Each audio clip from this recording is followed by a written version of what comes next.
Hello everyone. सो आज हम लोग स्टार्ट करने वाले हैं ऑर्गेनिक केमिस्ट्री।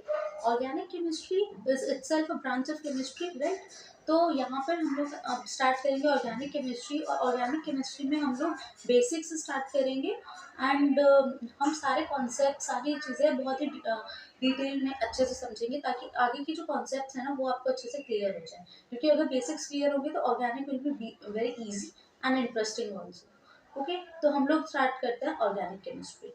तो सबसे पहले ऑर्गेनिक केमिस्ट्री को स्टार्ट करने के लिए हम लोग ये देखते हैं कि ऑर्गेनिक केमिस्ट्री की थोड़ा सा बैकग्राउंड देखते हैं कि कैसे वो स्टार्ट हुई, राइट। तो इन नेचर, राइट, ये सारे कंपाउंड्स में हमारे पास कुछ कंपाउंड्स थे जो कि नॉन लिविंग सोर्सेज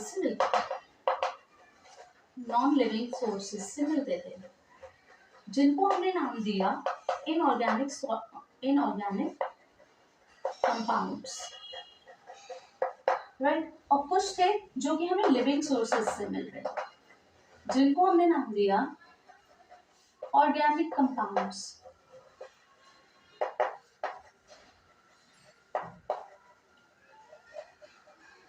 तो हमारे पास जितने कंपाउंड्स थे उसमें से कुछ कंपाउंड्स ऐसे थे जो हमें अर्थ क्रस्ट से मिलते हैं। अर्थ क्रस्ट से मतलब कि नॉन लिविंग सोर्सेज ओनली।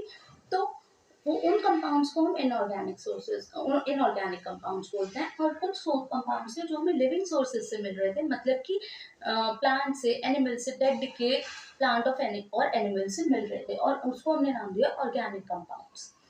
तो सबसे पहले जब ये कंपाउंड्स मिले तो हमारा जो इनऑर्गेनिक कंपाउंड्स है उनके ऊपर काफ़ी एम्फेसिस ऑलरेडी था, मतलब कि उनको लैब में सिंथेसाइज किया जा चुका था।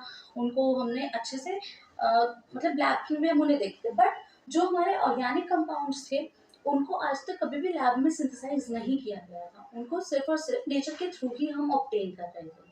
तो फिर बहुत सारे अटेम्प्ट्स किए गए कि हम उनको लैब में सिंथेसाइज कर सकें, लेकिन कभी भी वो सारे अटेम्प्ट्स फेल हुए। कभी भी हमें लैब्स में सिंथेसाइज नहीं कर पाए हम ऑर्गेनिक कंपाउंड्स को।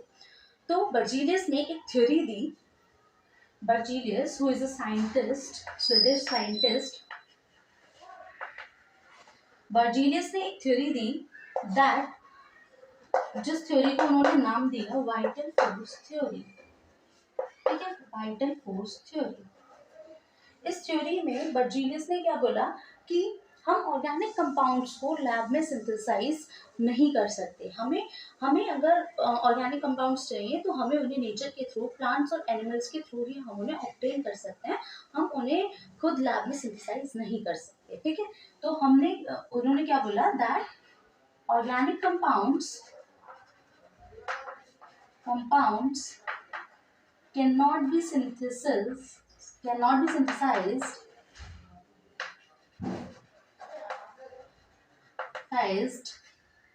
in labs।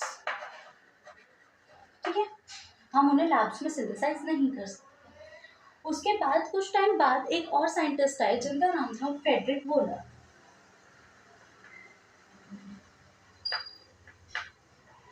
फ्रेडरिक वोलर 1828 में इन्होंने इस थ्योरी को रॉन्ग प्रूव किया। उन्होंने suddenly he was doing some experiment, और सडनली उनको एक ऑर्गेनिक कंपाउंड ऑब्टेन हुआ, और वो ऑर्गेनिक कंपाउंड था यूरिया। एक्चुअली वो प्रिपेयर क्या कर रहे थे, he was preparing ammonium sulphate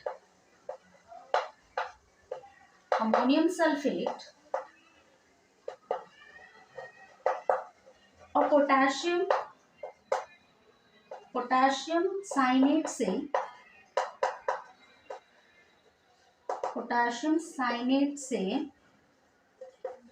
he was trying to prepare ammonium cyanide।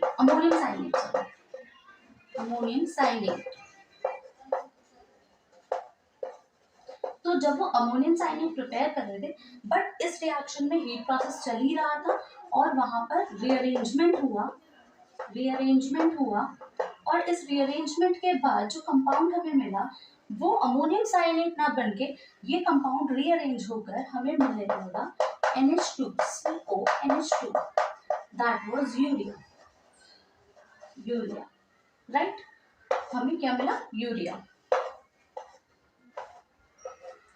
अब ये जो यूरिया है ये तो एक ऑर्गेनिक कंपाउंड है, राइट। तो इस तरह से पहली बार हमें ऑर्गेनिक कंपाउंड सिंथेसाइज हुआ लैब में, ठीक है। और किससे हुआ? एक इनऑर्गेनिक कंपाउंड से हुआ। मतलब कि हमारे पास इनऑर्गेनिक प्रिकर्सर से एक organic compound first time synthesise हुआ। सो ये पहली बार था जब हमारी बर्जीलियस की थ्योरी फेल हुई और हमारे पास हमने सोचा कि हाँ ऑर्गेनिक कंपाउंड्स भी लैब में सिंथेसाइज हो सकते हैं। उसके बाद काफ़ी सारे ऑर्गेनिक कंपाउंड्स को लैब में सिंथेसाइज किया गया, जैसे कि acetic acid, methane and ethyl alcohol और भी बहुत सारे। तो हमने इस तरह से स्टार्टिंग हुई इन कंपाउंड्स के फॉर्मेशन की इन लैब। और इसके बाद अब हम अगर देखें कि हमारे अराउंड ऑर्गेनिक केमिस्ट्री क्या है, ऑर्गेनिक कंपाउंड्स कौन से हैं, तो हर जगह ऑर्गेनिक केमिस्ट्री है, राइट। हमारे फूड में, हमारी क्लोथिंग में, हमारे एनवायरनमेंट में, हमारी वॉल्स में, हर जगह, राइट। तो ऑर्गेनिक केमिस्ट्री जो है वो अपने आप में एक बहुत वाइड ब्रांच है, ठीक है। उसके बाद अगर अब हमारे पास ऑर्गेनिक कंपाउंड्स थे, अब हमें ये देखना था कि हम किन कंपाउंड्स को ऑर्गेनिक कंपाउंड करें। कुछ तो डिफाइन करने के लिए होना चाहिए ना कि हम किन कंपाउंड्स को ऑर्गेनिक कंपाउंड बोलेंगे। तो उसको डिफाइन करने के लिए अब हम देखते हैं कि क्या डेफिनेशन दी गई। तो जब ऑर्गेनिक कंपाउंड्स को डिफाइन किया गया तो पहली बार ये बोला गया कि जिन भी कंपाउंड्स के अंदर कार्बन होगा उन कंपाउंड्स को हम ऑर्गेनिक कंपाउंड बोलेंगे। बट आप कुछ एग्जाम्पल्स देखो, जैसे कि CaCO3, CO2, CO, इन सारे कंपाउंड्स के अंदर कार्बन है ना। बट क्या ये ऑर्गेनिक कंपाउंड्स हैं? No, these all are inorganic compounds. ये सब क्या है? Inorganic compounds. तो फिर वो डेफिनेशन तो रॉन्ग प्रूव होती है कि जिनके अंदर भी कार्बन होगा वो ऑर्गेनिक कंपाउंड्स होंगे। तो फिर एक नई डेफिनेशन आई और उस नई डेफिनेशन को देखने के लिए हमने बोला दैट एक पॉइंट है that compounds containing carbon and hydrogen, मतलब कि जिन भी कंपाउंड्स के अंदर कार्बन और हाइड्रोजन होंगे हम उनको क्या बोलेंगे? हाइड्रोकार्बन्स। हम उन कंपाउंड्स को क्या बोलेंगे? हाइड्रोकार्बन्स। मतलब कि जिनके अंदर, इवन उसका नाम खुद सजेस्ट कर रहा है, hydro means hydrogen and carbon means carbon. तो जिन कंपाउंड्स के अंदर हाइड्रोजन्स मिलेंगे और कार्बन मिलेगा उनको हम क्या बोलेंगे? हाइड्रोकार्बन्स।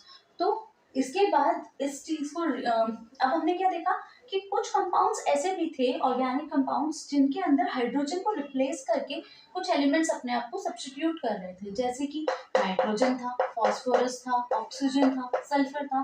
तो इस टाइप के कंपाउंड्स, या फिर कोई हेलोजन ले लीजिए, जैसे कि halogen like chlorine, bromine, iodine. तो इस टाइप की चीजें जो थी जो हाइड्रोजन को रिप्लेस करेंगी। तो अब क्या हुआ कि एक नई डेफिनेशन आई जो कि है हमारी modern definition of organic chemistry, जहां बोला गया that chemistry of hydrocarbons and its derivative is called organic chemistry, like chemistry of chemistry of hydrocarbons and its derivatives is called organic chemistry। मतलब कि जो भी कंपाउंड्स हाइड्रोकार्बन्स हैं जिनके अंदर कार्बन हाइड्रोजन है या उसके डेरिवेटिव्स हैं उनको हम ऑर्गेनिक कंपाउंड्स बोलेंगे और इस केमिस्ट्री को हम ऑर्गेनिक केमिस्ट्री बोलेंगे, ठीक है। तो this is the modern definition of organic chemistry.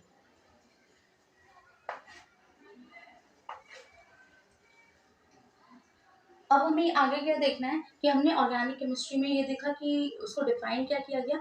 अब हम स्टार्ट करते हैं कि सबसे मेन क्या है इसमें? कार्बन और हाइड्रोजन के कंपाउंड। सबसे पहले तो डेरिवेटिव्स भी हम देखेंगे, बट सबसे पहले हम देखते हैं कि हाइड्रोजन और कार्बन की बात हो रही है तो मेन क्या है? कार्बन। तो अब हम लोग सबसे पहले बात करते हैं कार्बन के बारे में, राइट। सो अब अगर हम कार्बन के बारे में बात करते हैं तो कार्बन क्या है? इसका एटॉमिक नंबर क्या है? कार्बन का एटॉमिक नंबर है 6, राइट। और अगर हम इसकी कॉन्फ़िगरेशन लिखें 1s2 2s2 2p2, है ना। तो 1:2:2p2, ये इसका इलेक्ट्रॉनिक कॉन्फ़िगरेशन है। तो जब हम कार्बन के बारे में बोल रहे हैं तो इससे भी क्या पता चल रहा है, जो आउटर मोस्ट शेल होता है, आउटर मोस्ट शेल के अंदर हम देखते हैं कितने एलिमेंट्स हैं, है ना, और उससे हमें पता चल रहा है कि ये जो कंपाउंड है इसकी वैलेंसी कितनी हो जाएगी, ये क्या है, टेट्रावैलेंट, वैलेंसी क्या है 4।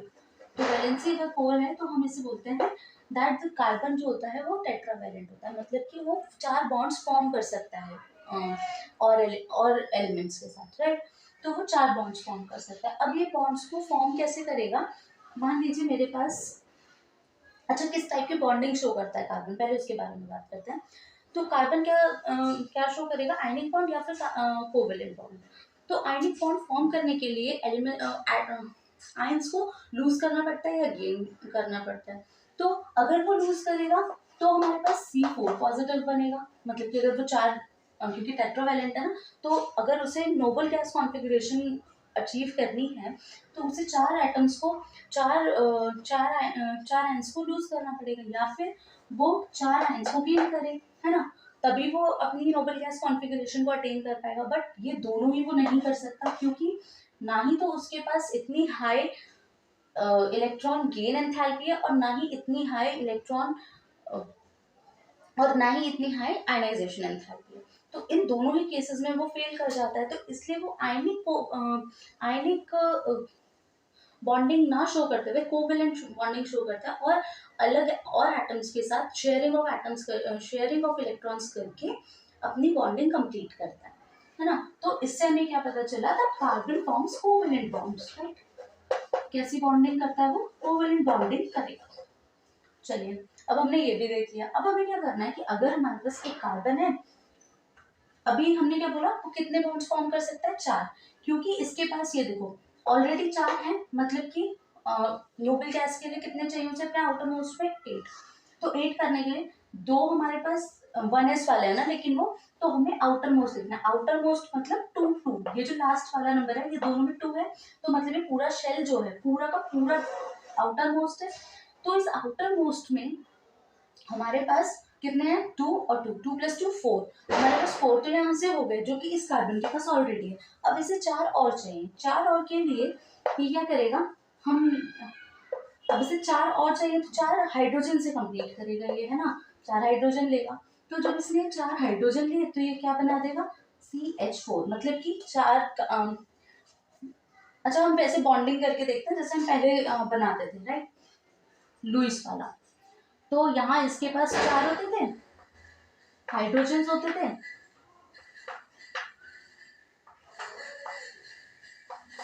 ऐसे हम लोग पढ़ते थे पहले।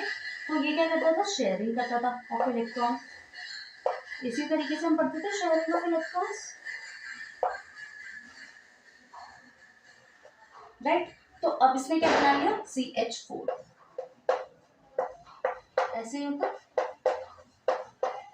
और ये है हमारा स्मॉलेस्ट हाइड्रोकार्बन, सबसे छोटा हाइड्रोकार्बन, है ना। हाइड्रोकार्बन हमने क्या बोला, कंपाउंड जिनके अंदर कार्बन हो और हाइड्रोजन हो, यहाँ पर है ना 4 हाइड्रोजन है और कार्बन है, तो ये हमारा क्या हो गया, हाइड्रोकार्बन। तो सबसे स्मॉलेस्ट हाइड्रोकार्बन क्या है, सब हमने बोला कम से कम एक कार्बन तो होना चाहिए, तो सबसे पहले एक कार्बन के पास वाला तो कंपाउंड यही है, तो फिर ये हमारा क्या हो जाएगा, स्मॉलेस्ट हाइड्रोकार्बन, और जिसका नाम है मीथेन। क्या है, methane, this is the first hydrocarbon. अब हम आगे देखते हैं कि और क्या कंपाउंड हो सकते हैं, जैसे कि हमारे पास अगर हमने 2 कार्बन वाला कंपाउंड ले लिया, ठीक है, अब क्या होगा, इसको करने के लिए यहाँ एक एच आएगा, यहाँ एक एच आएगा, यहाँ एक एच आएगा, एक एच यहाँ पर रहेगा, है ना। तो इस तरीके से अब हमें यहाँ पर क्या देखना है, अब हमें ये समझना है कि मान लीजिए मेरे पास यहाँ पर एक तो कार्बन था, है ना, एक तो कार्बन के साथ बॉन्डिंग की और बाकी की वैलेंसी उसने हाइड्रोजन से पूरी कर ली। तो अब हमें क्या करना होता है कि कार्बन एक और स्पेशल प्रॉपर्टी क्या है कार्बन की, कि वो कैटेनेशन शो करता है। कैटेनेशन का मतलब क्या है कि वो अपने आप के साथ ही बहुत लॉन्ग चेन फॉर्म कर सकता है, मतलब कि वो 3D में अपने आप को कितना भी दूर तक फॉर्म कर सकता है, ठीक है। मतलब कि एक जो एक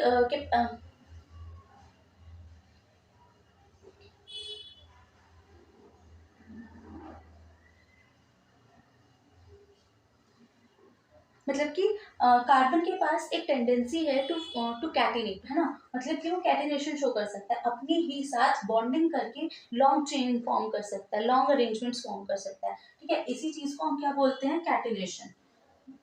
जब खुद के साथ करता है बॉन्डिंग और बहुत लॉन्ग लॉन्ग स्ट्रक्चर्स फॉर्म कर देता है, उसे हम बोल देते हैं कैटिनेशन। तो कार्बन की ये भी बहुत स्ट्रॉन्ग प्रॉपर्टी है जो कि उसके पास अवेलेबल है। तो इस तरह से कार्बन अपनी डिफरेंट प्रॉपर्टीज को शो करता है। अब हम आगे पढ़ेंगे कि इनकी हाइब्रिडाइजेशन के बारे में पढ़ेंगे, ठीक है। हम आगे के और भी कॉन्सेप्ट्स देखेंगे। आई होप आपको ये सब क्लियर हुआ होगा और आप लोगों को समझ आया होगा। And thanks for watching.